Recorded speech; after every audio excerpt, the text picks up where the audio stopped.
can make sure that he targets in on exactly what you guys are looking for in this training.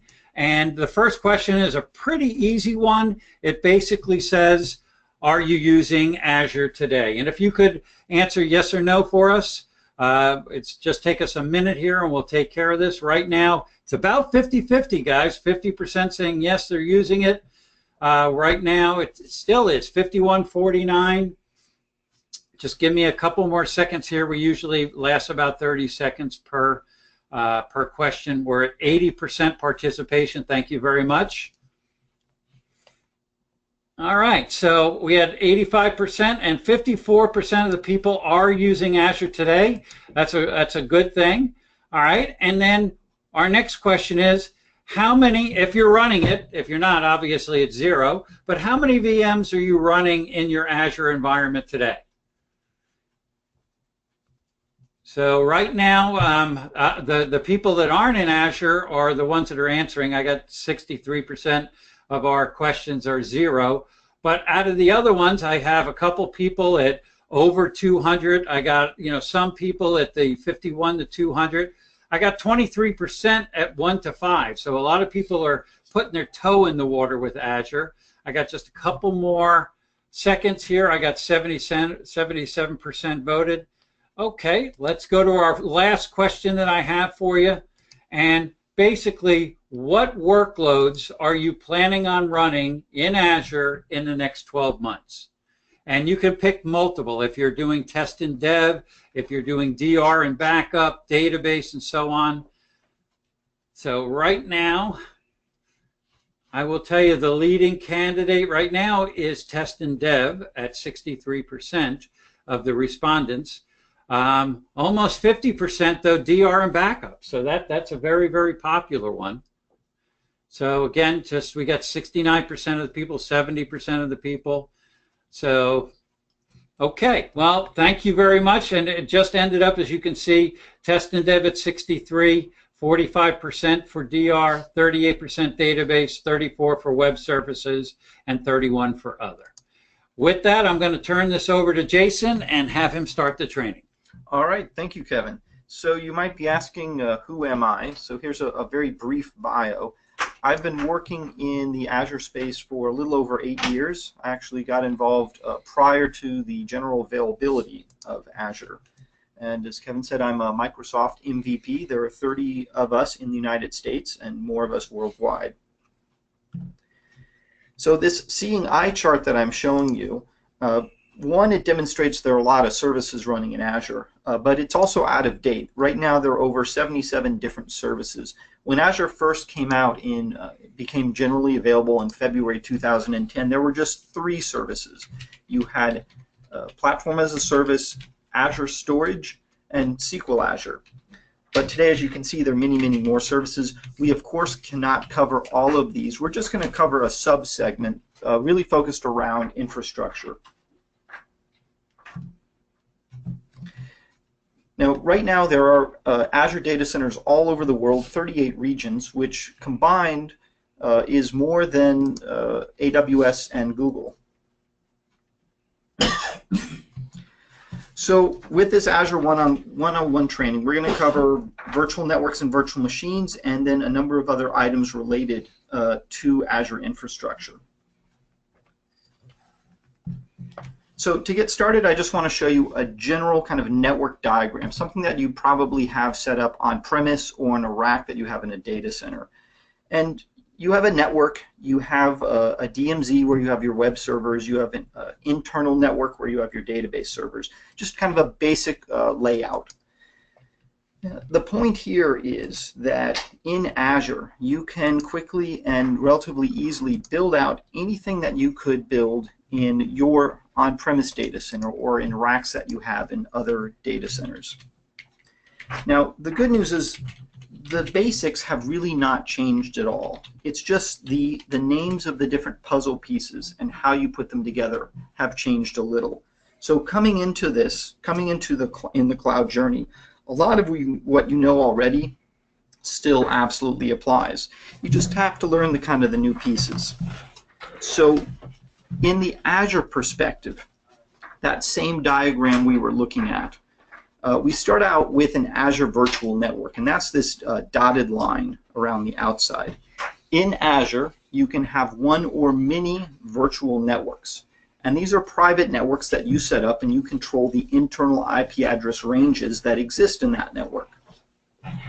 Now, inside that virtual network, you can create one or many subnets. And in this case, we have a subnet called the front-end subnet and another called the back-end subnet. And in the front-end subnet, as you can see, we have a public-facing load balancer. So, what Microsoft has done as part of the Azure strategy is they're abstracting every piece of the enterprise puzzle into a service that you can simply call and consume. So there's a public-facing load balancer as a service, and in the back-end subnet, we have an internal load balancer as a service. Now, very importantly, I want you to focus on these here, the NSGs, the network security groups, and notice that they're on the subnet. We'll talk a little bit more about that as we create some VMs and as we fiddle around with some of the subnets. The NSG, Network Security Group, is your Azure firewall. And you can actually have an NSG tied to a network interface right on your VM, or in this case, we have them tied right to the subnet.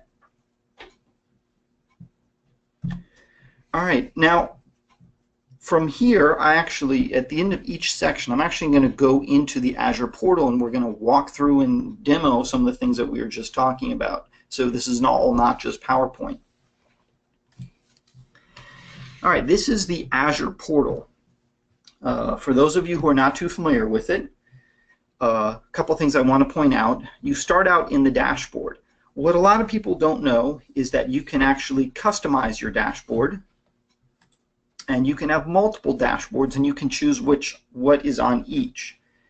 The other thing, now you guys may have spun up some VMs, and you may be wondering how to get rid of some of these tiles that appear on your dashboard. Anything you want to get rid of, you just mouse up, click, and you can do unpin from dashboard. The other thing I want to point out is this navigation here. You can customize this navigation. A lot of people don't realize that. So part of this is I don't want anyone to be afraid of the Azure portal. You can make it your own. You can move things around so it adapts to how you do your job, the things that are most important to you. First, you can reorder any of these items. So Security Center, let's say that's really important to me and I want to put it way up top. I can just drag it and reposition it. All of these items, I can choose which ones appear or not. So to control that, if you scroll to the bottom and click on More Services, whatever you star or unstar will appear on the dashboard here. So let's say virtual machine scale sets are really important to what you do, as well as container services. I starred those. So if I look in my navigation, they're now here. And let's see, virtual machine scale sets are my thing, so I'm going to scroll it up toward the top, as well as container services. So that's how you can control the navigation. All right, with that, we had looked at some diagrams of virtual networks. So I want to show you what one actually looks like in the Azure portal. Now the diagrams are great because it gives you kind of a logical view of how it is organized. So this is an Azure virtual network. Again, you can create one or many of these. I'm going to go ahead and open it. And notice every time I open something, it's going to open up what Microsoft calls a blade to the right. So in this particular Azure virtual network, which I gave it a name, I start out with my overview, and I can see the types of resources that are directly connected to this particular virtual network. I want to point out the address space. Here, you can add one or many internal IP address ranges that are part of this virtual network. Now, on subnets, you can also create one or many subnets. And with each subnet, you also control the internal IP addresses used by that subnet.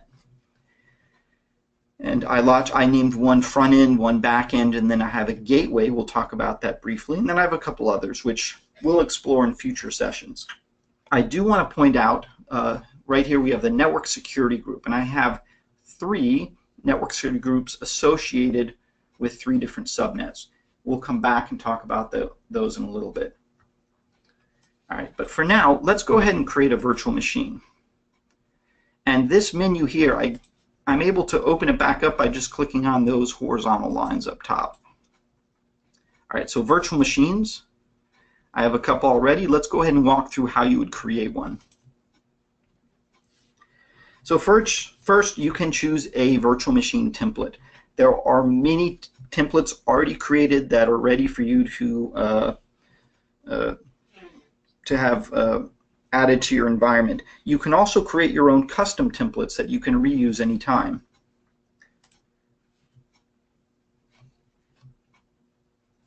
So I'm going to select a Windows Server 2012 R2 data center. I'm going to use the resource manager. Now, a lot of people sometimes get confused when this pops up. Always use resource manager. Classic is the older way of how you would create VMs and associate them. Now it is all resource manager. If you create it through Classic, it's okay. They have some PowerShell scripts you can use to turn it into a resource manager model. All right, there are 4 primary steps to create the VM. We'll call this JSON web server. Now, disk type, you have a choice of solid state disk SSD or HD. SSD, solid state disk, of course, provide you much better I/O, but that would be overkill for what I need here. And what I'm doing now is creating the local admin password for that VM.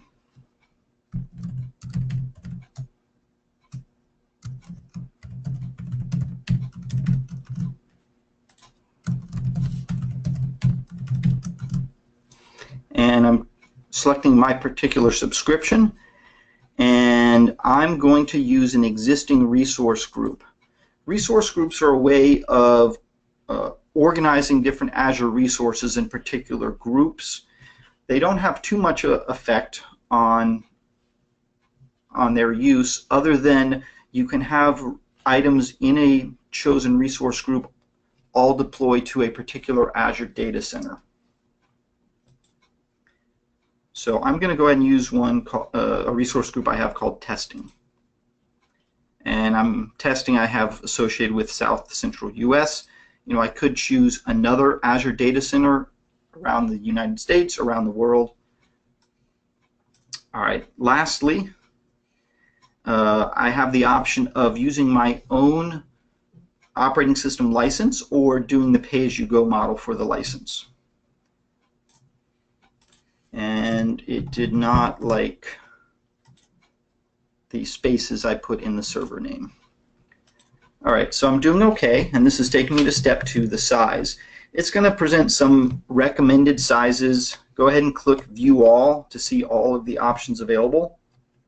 Now these selections can become a little confusing because there are lots of them. If you're ever not sure, a good way to see all of your options is go to azure.com, which will take you to azure.microsoft.com. Click on Products, Compute, Virtual Machines, and then click on Pricing Details. And here, choose the particular operating system. It does affect the price. In this case, I'm going to do Windows OS. Choose your region. I have seen, even in the US, sometimes if you choose a certain region, it can affect the price slightly. And then you can have all prices displayed by the hour or by the month. Now, you pay by the hour, but I like to see what the total month is cost, what the total cost is per month. There are certain specialized VM types. We'll do general purpose. And again, this is available to you if you just kind of want to, if you want to be able to kind of scroll and see all the different options, the cores, the RAM, the disk sizes, the price, as opposed to being in here and scrolling through kind of this list. All right, we're going to go ahead and spin up a DS2 V2, which has 2 cores and say 7 gigs of RAM. right, so we did basics, we did size, and now we're doing settings. All right, disk type, I'm going to stay with standard disks. Now, manage disks. I'm selecting yes. You don't have to. We'll talk more about Azure hard drives and storage in the next section, or in a section later during this broadcast. Managed disks are ideal for virtual machines and ideal for high availability environments.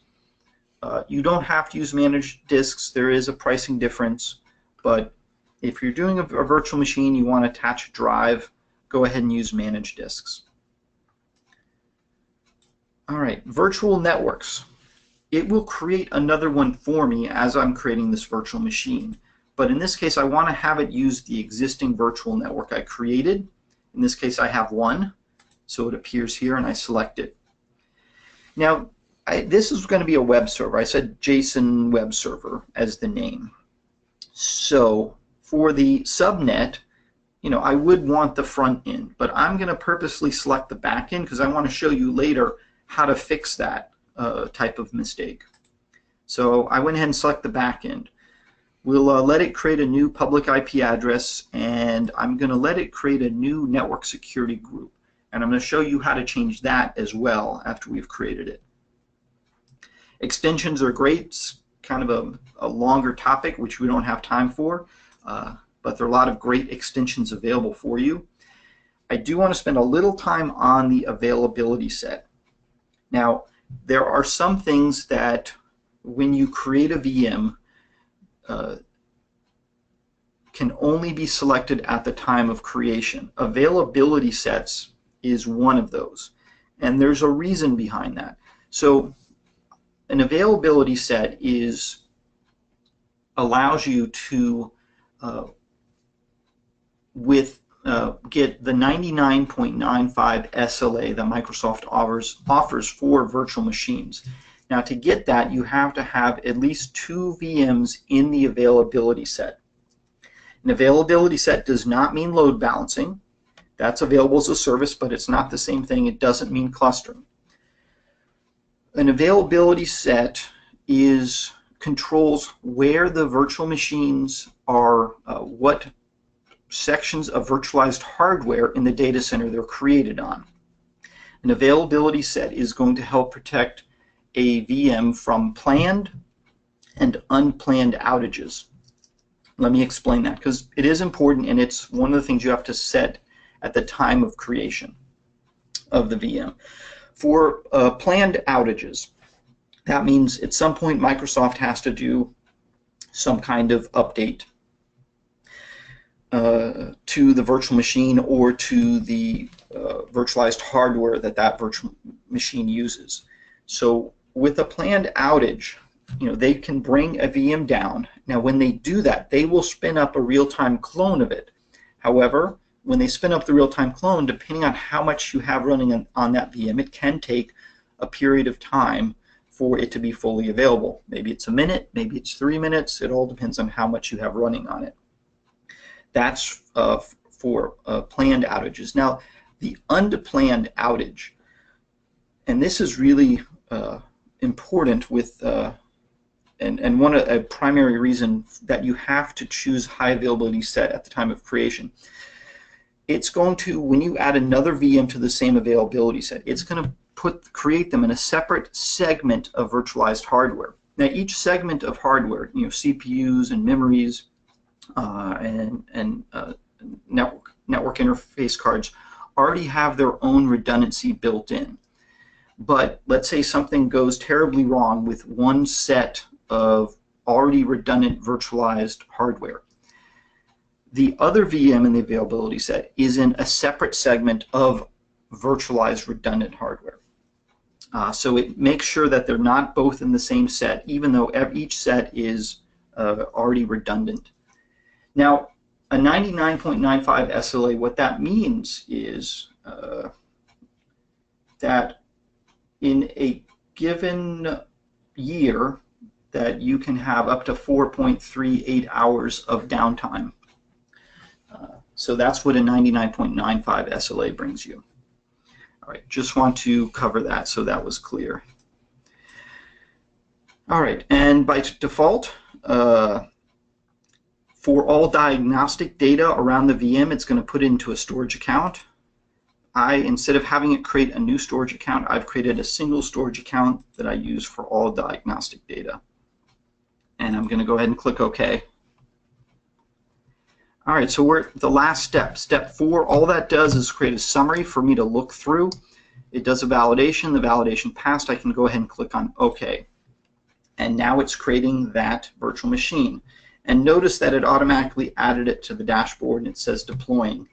I can also check the status of any of my Azure activities by clicking up here, and it's going to show me how many different things are being processed at that time. All right, so with that, that's section 1, covering virtual networks and virtual machines. We're going to go back into virtual networks and do some more things with them and fix that subnet issue and work with the network security groups.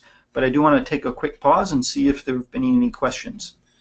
Well, we did have one question here from Brian that said, would you use the load balancer for global traffic management? Great question. And that's coming up in a slide. So you have the public load balancer, which is for doing load balancing in the same data center. You have as well as the internal load balancer. There's another service called Traffic Manager, which is for global load balancing. And I'm going to talk about Traffic Manager in a little more detail coming up. So thank you for asking that. And then we have another question here. Is it possible to use Azure as a hybrid cloud solution? Yes, absolutely. In fact, I would say pretty much all of our clients, almost all of our clients, are in a hybrid mode, meaning they're running infrastructure on-premise or in racks at other data centers as well as in Azure. And you can connect the on-premise network to the Azure network. There are controls around that. And you can share workloads. We've worked on projects where the database is on-prem and the web servers are in Azure, and we've done the exact opposite. The database was put in the cloud, and on-premise was a client app. So lots of combinations on how you can build out your solution. The next question would be that says, would that be Azure Stack? And obviously, it's probably not, because that's not even like fully released yet, right? Right. So Azure Stack is a cool service that allows you to run Azure, but on-prem or in data centers, and you can run it. They're releasing it on approved, vendor-approved hardware. Mm-hmm. So pre-configured, pre-regulated. Right. Right. So there are some countries where Azure is running, but it's not connected to the rest of the Azure network, and that's because they're running a version of Azure Stack. But you can run your own on-prem version of Azure as well. Okay, and just 2 more questions and we're done. Can you, and I know we keep getting questions, but we kind of got to go to the next section. Is there any additional licensing requirements which allow on-premise AD with Azure AD persistence? Okay, yep, great question. So you have AD on-premise, and then you have Azure AD. And there's a tool called Azure AD Connect, which is the 3rd generation of Microsoft's synchronization tools that will keep the two synchronized and essentially become a single directory. There are 4 versions of Azure AD, and a good way to look at those is on the Azure website, click on Products, Site and Security, Azure Active Directory, and then Pricing. And here's a chart here of the free version of Azure AD, the basic version, Premium 1 and Premium 2. And I think we got to get moving. Okay. We're not going to get to the rest of the sections. And just to answer 2 other quick questions, yes, the slides will be available to you, and we are recording this training, so it will be, a link will be sent to you in an email after the training. All right. All right, so connecting your virtual network. So we looked at a virtual network diagram, then we looked in the Azure portal to what a virtual network looks like in the portal. You're probably wondering, and we already mentioned it, that you can connect that private virtual network to your on-prem network. There are several ways to do that.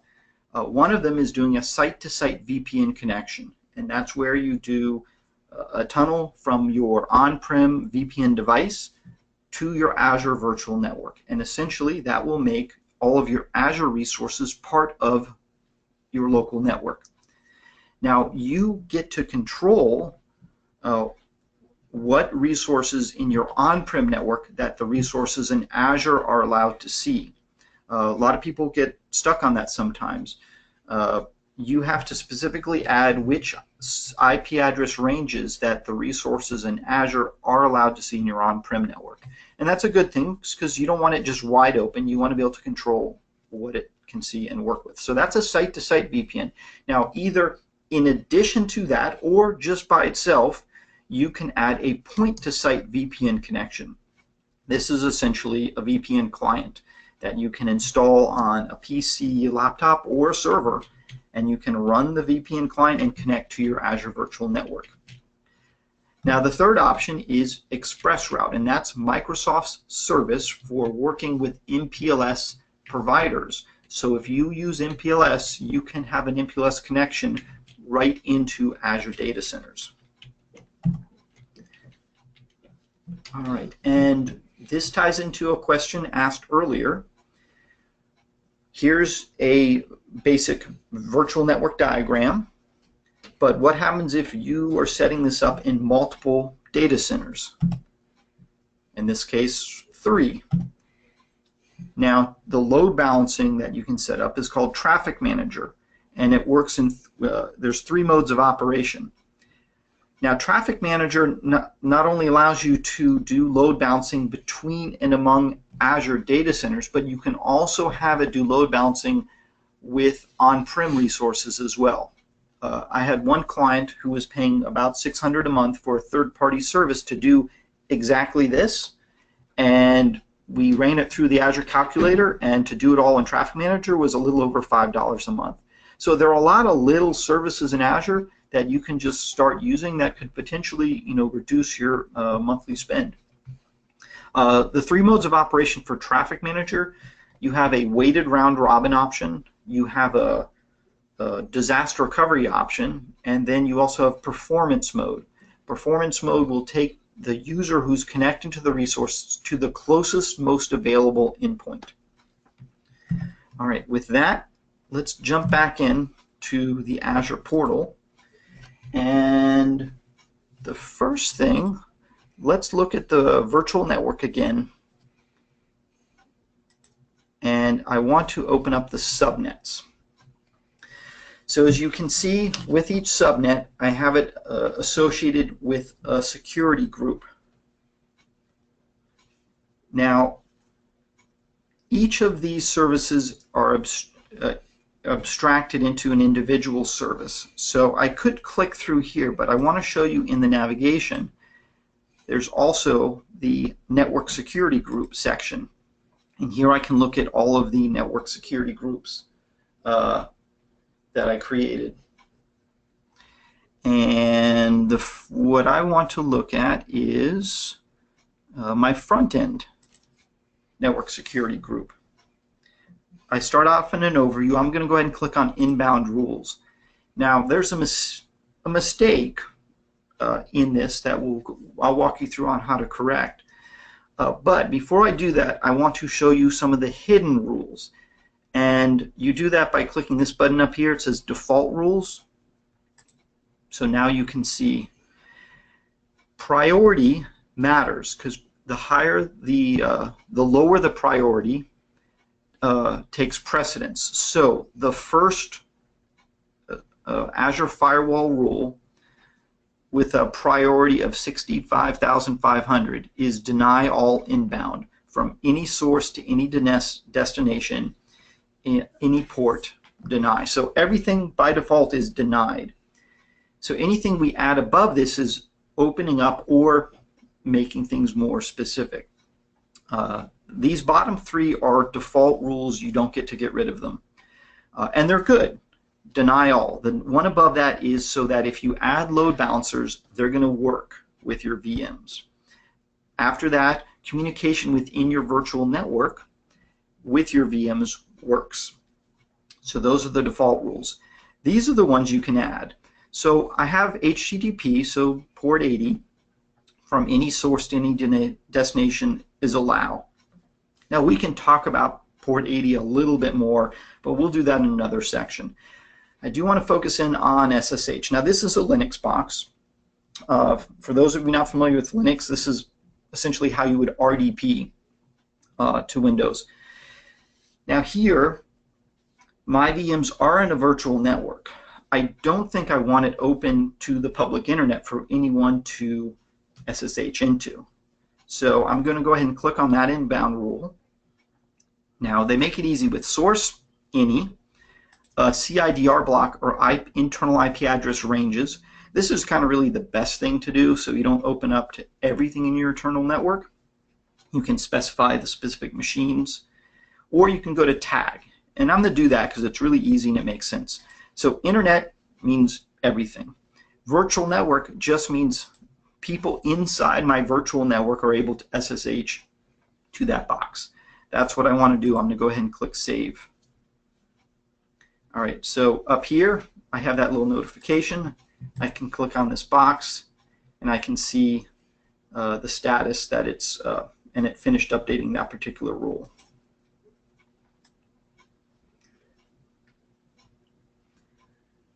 All right, the next thing I want to do, tied to the network security groups, is I want to fix the network security group that is associated with my virtual machine.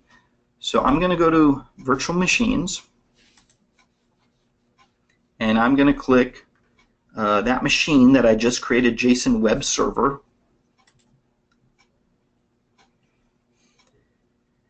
And there's two things I want to fix with that. Now, again, everything's abstracted into a separate service, so network interfaces, that's essentially the NIC of the VM.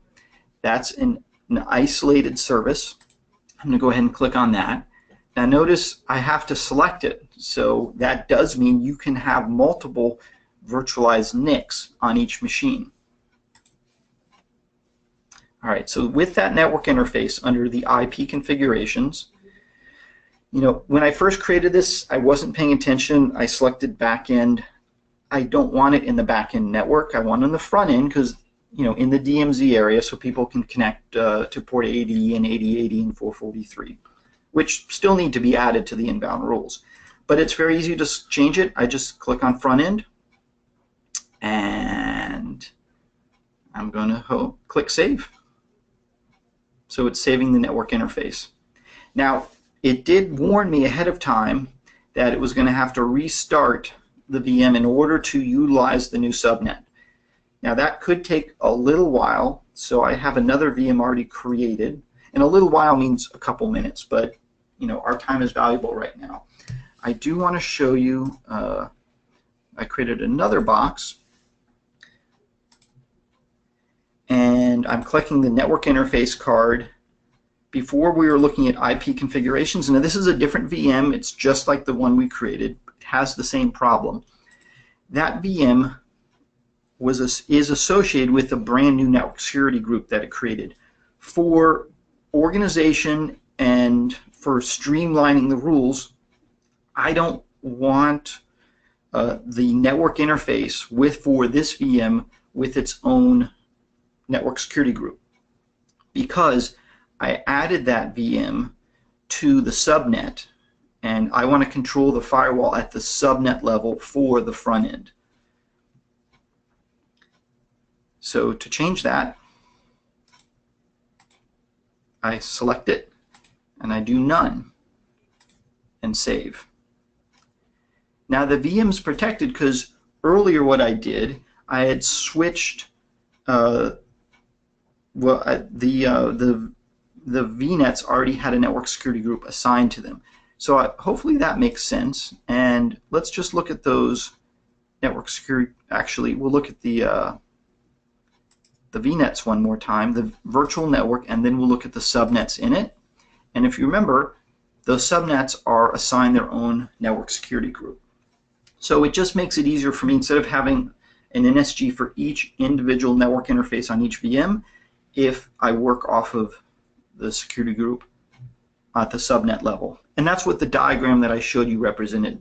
You can add, of course, a network service group to the network interface cards to each VM if you want to fine-tune underneath the subnet specific rules. Perfectly fine, and that makes sense. All right, so that, I think, kind of ends section 2, which brings us to section 3 with hard drives and storage. Well, let's get some questions here. I have another one for you, and anything on connectivity that you want to ask Jason, type it in here. And how would you load balance be CFG'd? DNS pointed to Azure resource that directs to not in Azure resource, but in an offsite data center. Okay, so if you wanted to do load balancing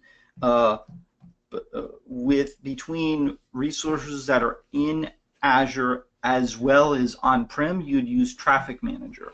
And you can also use Traffic Manager to do load balancing with, it doesn't have to include resources in Azure. You could just use it for on-prem. Okay. So could you go to another cloud provider, like some other like hosted facility, like someone that had a DR solution in Peak 10 or something like that? Yes. Oh, okay, great. All right. Are there any other questions? I don't have any, but yeah, let's get on to the next section: hard drives and storage. Okay. So hard drives and storage. I have some slides, but I want to jump right back into the Azure portal. All right, so hard drives and virtual machines. The virtual machine came with an OS drive for its operating system, and they come with a temp drive that's also used by the operating system. Now, I want to add my own drive for my own persistent storage of data. So let's first pick the virtual machine, the JSON web server that we just created. And in this section here, you see disks. That's my OS disk. I'm going to add a disk. All right, so trivia question, who knows what LUN means? Logical unit numbering. Okay, Kevin knows. Kevin gets a star. All right. So no managed disks available. I could pre-create disks that I could attach to a VM ahead of time. In this case, I don't have any pre-created. I'm just going to say create new disk. It pops open this screen. I give it a friendly name.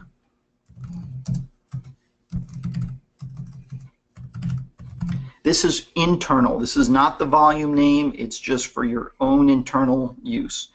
I'm going to say use the existing resource group. I do not want solid state disk for this particular example.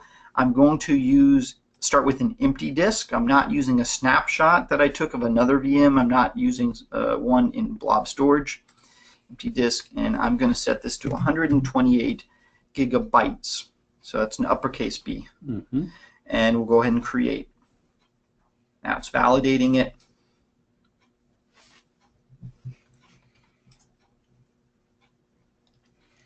Can you set IOPS on that, or?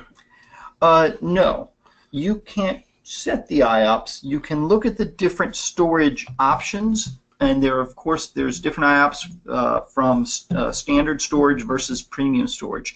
Something else that you can do if you're trying to improve that is you can attach multiple drives, and in Windows, using storage pools, you can combine those drives into one drive, and when you combine them, you can choose to either do that to improve I/O or just make a bigger drive.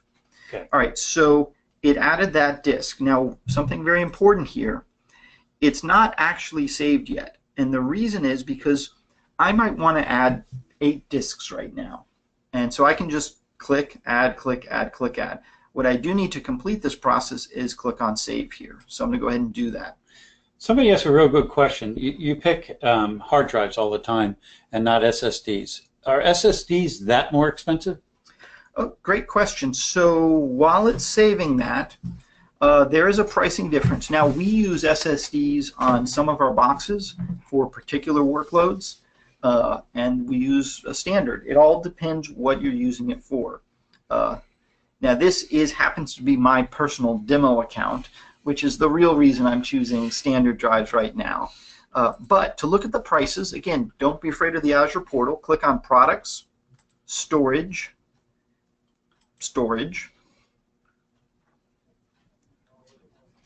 and Pricing Details. And here you can look at, they have managed and unmanaged disk storage. It starts out showing you the premium managed disks, so that's solid state disks,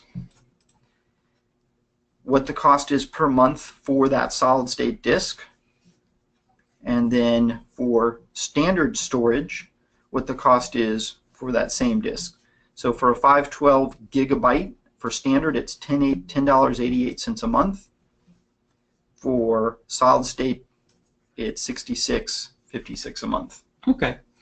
So there is a price premium, but at least it's available. Yes. All right. And let's go back and see. All right. It successfully attached that drive. But guess what? We're not completely done attaching a drive yet. So I'm going to RDP to this box. So it's Windows. It's not SSH. Correct. So I would have to add a firewall rule to cover RDP. Mm-hmm.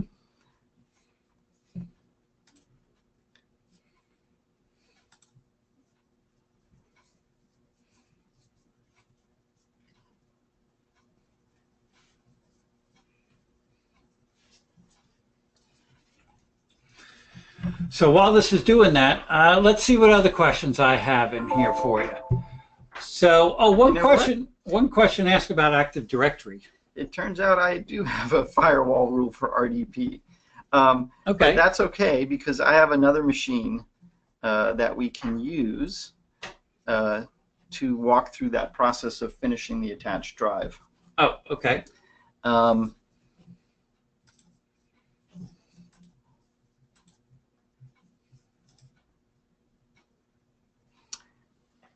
Oh, but that's embarrassing. I don't remember the password for that machine. It's written down on another box. I don't know. Okay, so you know what? We'll chalk this one up to good security. I did, in fact, had blocked RDP on the front-end port that I just switched it to. Yep. Okay, but let me just walk you through those last steps. So we added a drive. It shows it here. What you do need to do is connect to the box, and this was a Windows box. So under the server management tools, under file and storage, you click on it, you say new volume, you walk through the process, you give it a volume name, you give it a name, and it finishes the job, and now you have an attached drive. Very simple, but it is that extra step. Right. Okay, that actually takes us to section 4, which is very exciting, backup and DR. All right, well, we've asked a lot of the questions that came in on storage. Let me just make sure. Okay, what's the difference between, they're coming in fast and furious here, so hold on 1 second. Can you make the VM changed after it's created? In other words, can you change from HDD to SDD after it's created, but you'd have to reinstall everything, right? So famous answer in IT, yes and no.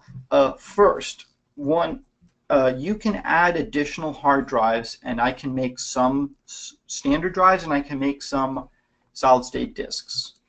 If I do want to change the drive that my OS is running on, yeah, there's a couple of different ways you could approach that. It's not too difficult. One other point that may or may not be asked in that long list of questions is you can actually resize your VM at any point, change the number of cores and the amount of memory. It's very easy to do. Select the new name, like DS2, V4 or A2 V4, and it'll resize it. Of course, it has to shut it down and restart it. Right.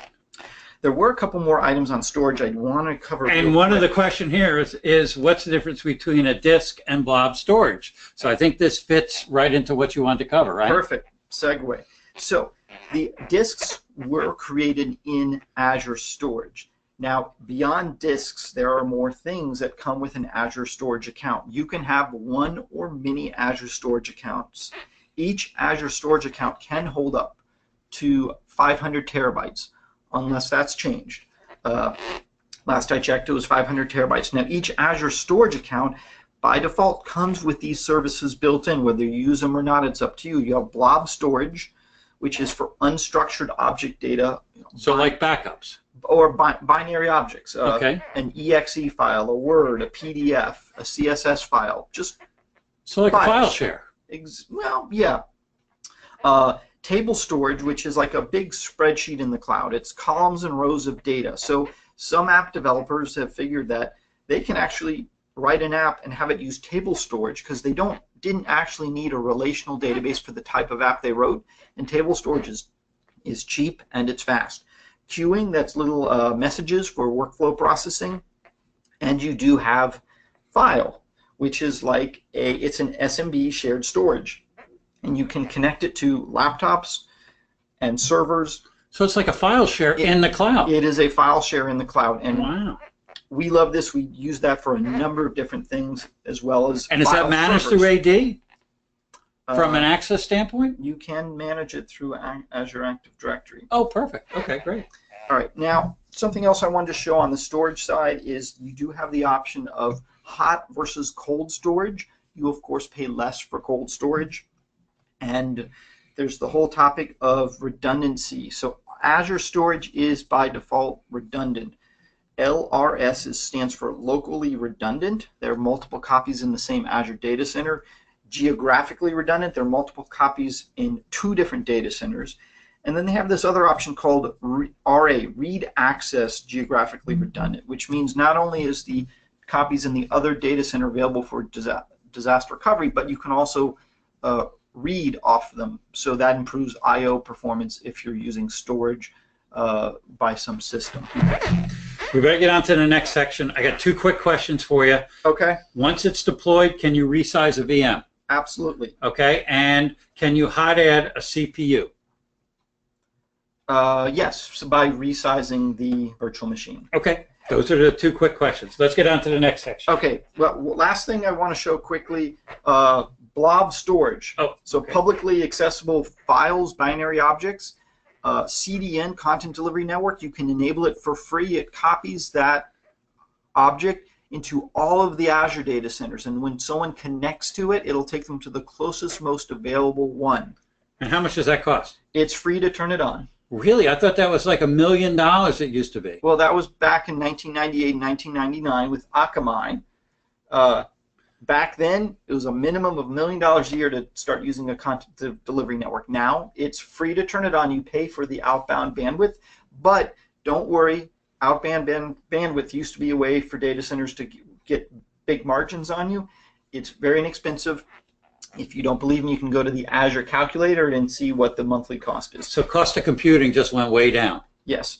So I put a 1.8 meg file, one in CDN, one in a rack with full bandwidth in a data center in Boston. The top one is in the CDN. You can see the difference in speed. The top one is the CDN. So the top one's already done. That was in the CDN. The bottom one is still loading, and now it's done. So if you have public-facing content, a CDN does make a critical difference. That said, yes, we got to get onto the other section. Backup and disaster recovery.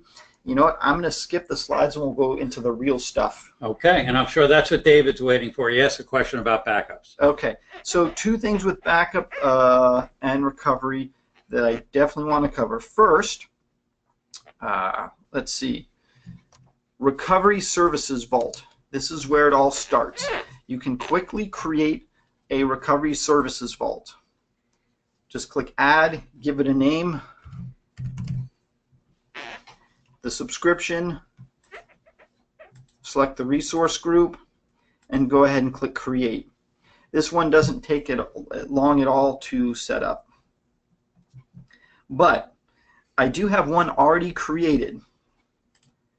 And once you create it, you can click on Getting Started Backup. Site recovery is another option. We don't have time for that. But backup, first select your goal. Are you backing up an Azure instance? You can do instance level backup. So simple and costs you very little. Or you can do an on-premise backup. For an on-premise backup, you have to select what kind of backup. And here, this is where you start seeing, the power of the cloud, all the options. Again, the tools are the same. It's just how you start invoking them have changed. I can do Hyper-V, VMware, Microsoft SQL Server, etc. We'll just do files and folders. Very easy. And that, you get to download a client onto a PC or a server, and then you get Vault credentials, which are good for 2 days to use them. That way they don't sit around and someone else comes across them later. Can you extend that or no? That's just by default. That's by default. You can just download them again. It's fine. It's just to keep people from finding some kind of credential file lying around. Now, I've already set up instance level backup of VMs, and I've also set up file and folder recovery. So if I was going to back up a VM instance, I can select backup. I'm going to workload running in Azure, a virtual machine. Default policy, here you can set, this is how you keep massive amounts of storage being wasted with backups. You can control how long different types of backups are kept. I'm going to use the default, and then you just select, well, which of your virtual machines do you want backed up? Wow, this is pretty easy. Yep. And the fact is, earlier on I already did a full backup, but I click OK and it'd say, OK, I'm going to back it up, and it's going to follow the policy I created, doing daily backups, I think, at 3 a.m. Now, looking at... so these are full, not incrementals. Right, and there's 3 kinds of backups. You can do application workload backups as well. So this is the security vault that I created earlier, and I can scroll down to see protected items to see what do I have already backed up. In this case, I have one virtual machine being backed up, and I have one backup agent. The backup agent I downloaded on this laptop to do file and folder backup. So with the VM, at any point I can do a point-in-time full restore of a VM. Okay. Which is great. In addition, I can do file and folder backups. You can install that on a server as well. In this case, I have it installed. Nope, wrong one. Visual Studio. All right. So are these app consistent or crash consistent backups? Or both? You have both. This, once I close Visual Studio, this is the for file and folder backup. It's an agent you install on actual machines. Okay. For an instance level backup, you don't do this at all. Right. But here I already backed up some files from my particular machine. Boy, we could have a whole training session just on backup and recovery. Oh yeah, absolutely. If I wanted to modify what I already created, I could go in here. I just want to show, if you're going to add items, you select the files and folders, the volumes, etc. And it will create point-in-time restores. And let's say I want to do a backup right now. So I'm going to say, okay, I only backed up 3 Don't show them too much. images. I want to be mindful of their time. We have like 4 minutes left. Okay. I All right. don't want to rush you, Jason, but I just don't want these people to eat up more of their day. All right. So backup. It's telling me I backed up only 3 files. Now what it does, it's going to mount an optional drive to my machine where I can choose which files I want to actually retrieve. So it's doing a snapshot of the point-in-time backup. Does this leverage DPM at all? Oops. You know what? I want to recover data. Okay, sorry. But I kicked one off. Let's try to do it now. There we go.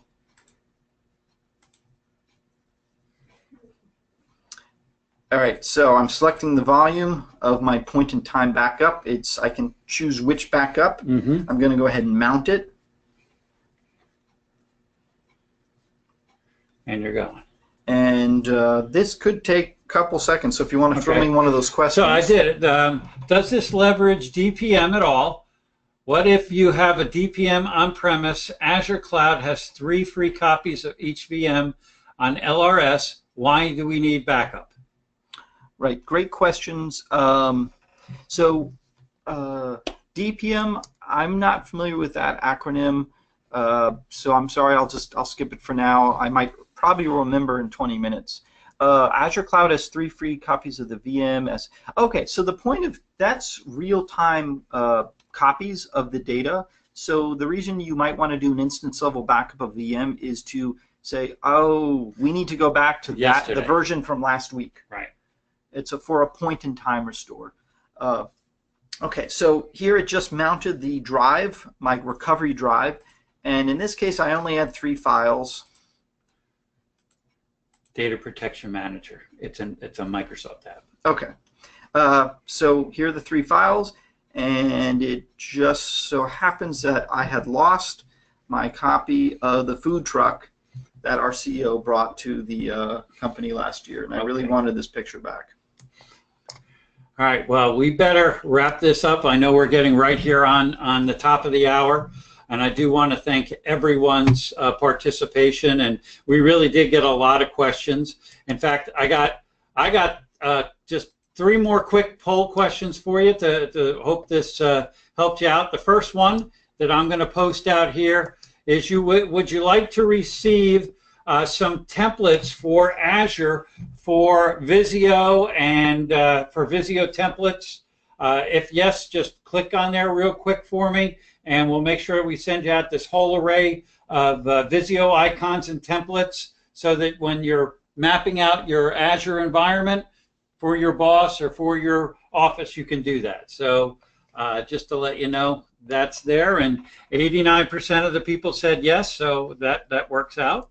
The other thing is, would you be interested in attending, and I will launch this so that you can see it, attending an Azure 201 class that will go more in depth and really focus around security. And I know we touched on it lightly there for a while, Jason, but you know, there is so much to do with that, and 97% of the people said yes, they would like to go more in depth on security. Awesome. And we're going to be having more of these. We talked about backup and recovery and storage options and things like that. So I'm going to close this last one. And the last question for you is this. Microsoft has some funding out there for a jumpstart. And are you interested in finding out if you qualify for that funding? It's free to you. Microsoft pays for everything. We just perform the services for them. So you can see that right now it's about 50-50. Really it's 48%. But we'll make sure for those people, we'll see if we can't get back to you and see if you qualify. With that, I will go on to your last slide here, and we'll let these people get back. But those are really, really the questions we wanted to ask. Thanks. So I'm going to get to my last slide, but I'm forcing a couple more in before Kevin kicks me off. I did want to cover Azure SQL. I wanted to cover Azure Cosmos database, which is NoSQL. It's also MongoDB. 2 other items added in preview now is MySQL as a service and PostgreSQL as a service. Of course, you can set up VMs and run anything you want, but those are very cool services. And this is officially the last slide. I hope you'll be able to join us for Azure 201. We're going to focus really on security, about protect, detect, and respond, locking down your environment.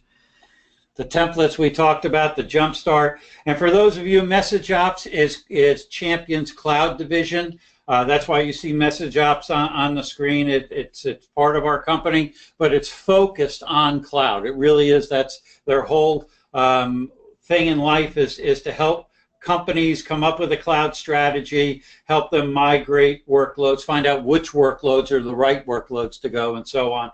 And Jason does a great job here with Azure and really with anything cloud. We do want to thank you for your time. It's greatly appreciated. If you have any questions, please feel free to contact us here at Champion, and we'll be more than happy to answer your questions. The questions that you're posting here on the board, I promise you we'll try to get back to you. Yeah, and I've just seen some of them are, yes, there's a slide deck. And yeah, we said that. You'll be getting the slides. You'll also be getting a link to watch this or share this recording with other people. Right, and someone else asked about SQL performance in Azure, and can you test it? And the answer is yes. It's important to test it, and it's not too difficult to do testing. But really, thank you all for attending. Hope to see you with Azure 201, and as Kevin said, please reach out to us, contact us. We're happy to assist you with your Azure cloud journey. Yeah, and Daryl, I know we needed more time for these topics, but contact us. We'll give you some individual time. Thanks. Thanks, everyone.